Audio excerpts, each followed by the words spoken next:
On August 5th, 2026, at exactly 2:34 in the morning Eastern Time, a piece of human-made hardware is going to slam into the moon at 5,400 miles an hour. And astronomers already know the exact spot it's going to hit. It's not an asteroid, it's not aliens, it's a rocket. We launched ourselves drifting silently through space for the last 19 months, now locked onto a collision course with a crater named after Albert Einstein.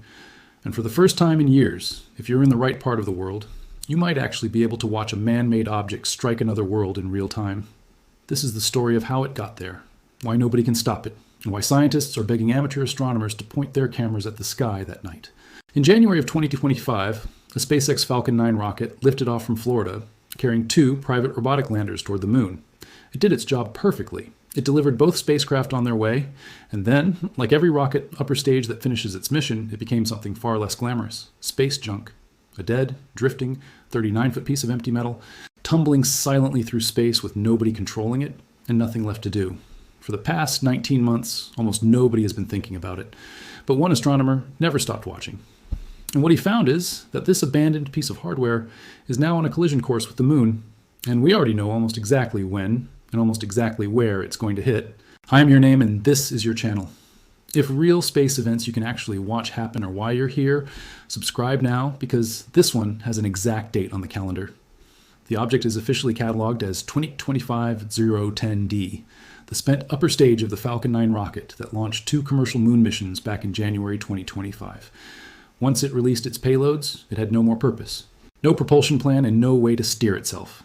It's been drifting ever since, subject only to the pull of Earth's gravity, the moon's gravity, the sun's gravity, and a very slight, very slow push from sunlight itself, called solar radiation pressure. That might sound like a recipe for something unpredictable. It isn't. According to Bill Gray, an independent astronomer and the developer of tracking software called Project Pluto, the motion of space junk like this is actually remarkably predictable, because it's governed by nothing more than the combined gravitational pull of the Earth, moon, sun, and planets, forces we understand with extraordinary precision. Using that math, Gray has been tracking this specific object for months, refining the prediction as new observations came in. The current forecast, updated as recently as July 17th, 2026, puts the impact at 6:34 and 33 seconds Universal Time on August 5th. That's 2:34 in the morning Eastern Time, 1:35 a.m. Central, striking the lunar surface at coordinates near 19.4 degrees north, 93.6 degrees west. In plain terms, right around a heavily cratered region called Einstein Crater, sitting almost exactly on the boundary between the near side of the moon, the half we always see from Earth, and the far side, which we never do.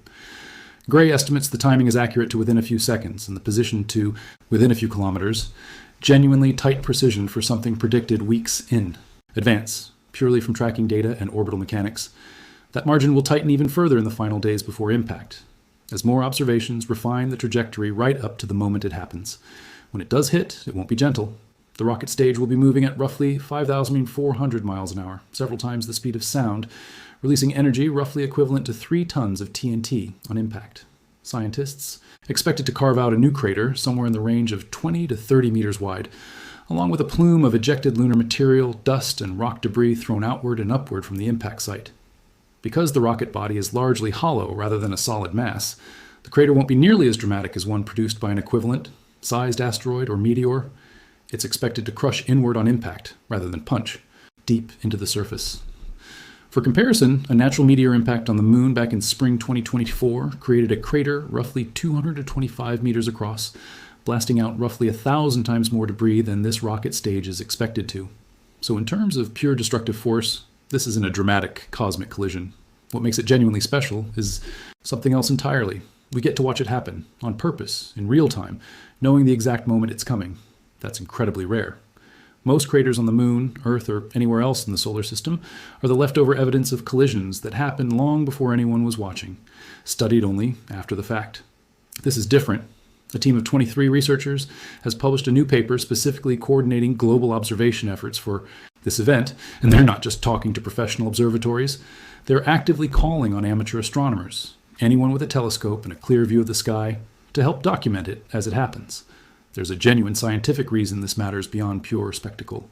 Scientists want to precisely capture the impact flash and the resulting debris plume, because doing so lets them test and refine methods for pinpointing exactly where and how objects strike the lunar surface, techniques that could directly improve future lunar seismic experiments, the kind of instruments that measure moonquakes and help map what's happening beneath the moon's surface.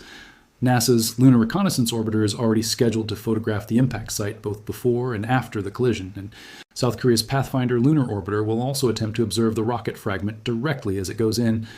Here's the tricky part, though, and it's what makes this observation campaign genuinely challenging rather than a guaranteed show. The impact site sits on the sunlit side of the moon as seen from Earth at the time of the collision, and historically, no impact flash, artificial or natural, has ever actually been observed on the lit portion of the lunar surface, because the moon's own daytime brightness completely overwhelms any brief flash from an impact. So researchers aren't necessarily expecting to see a dramatic flash of light at the moment of impact itself, but there's a clever silver lining.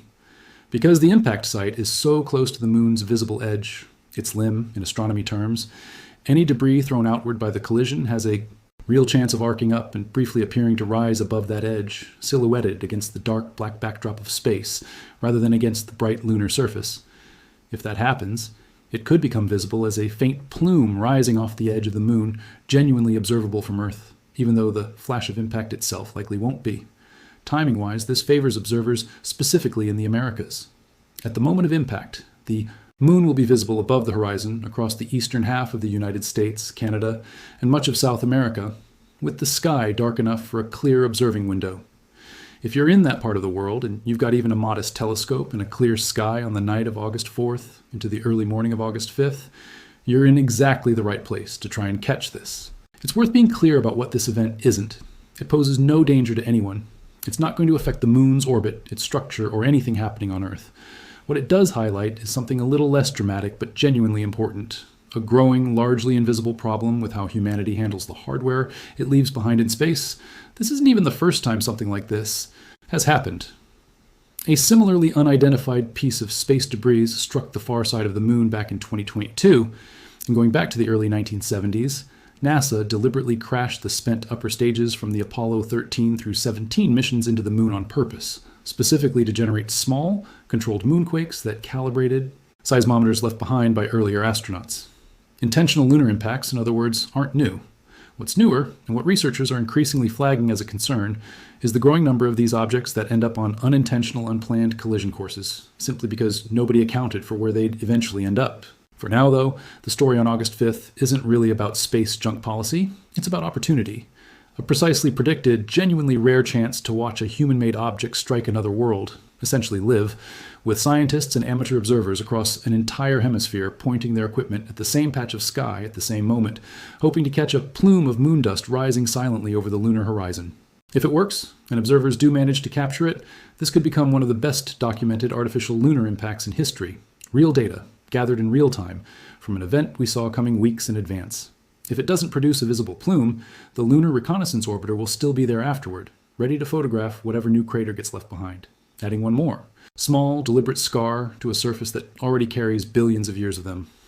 Either way, on the morning of August 5th, 2026, somewhere near a crater named after Albert Einstein, a piece of hardware humanity built and then forgot about is going to complete a 19-month journey it was never actually supposed to take. If you want to know whether astronomers actually managed to capture it, subscribe and turn on notifications, because we'll be covering the results the moment they come in. Drop a comment with whether you'd actually set an alarm for 2:34 in the morning to try and see this, and share this with someone in the Americas who has a telescope sitting around unused, because right now they have an exact date and time to point it at the sky.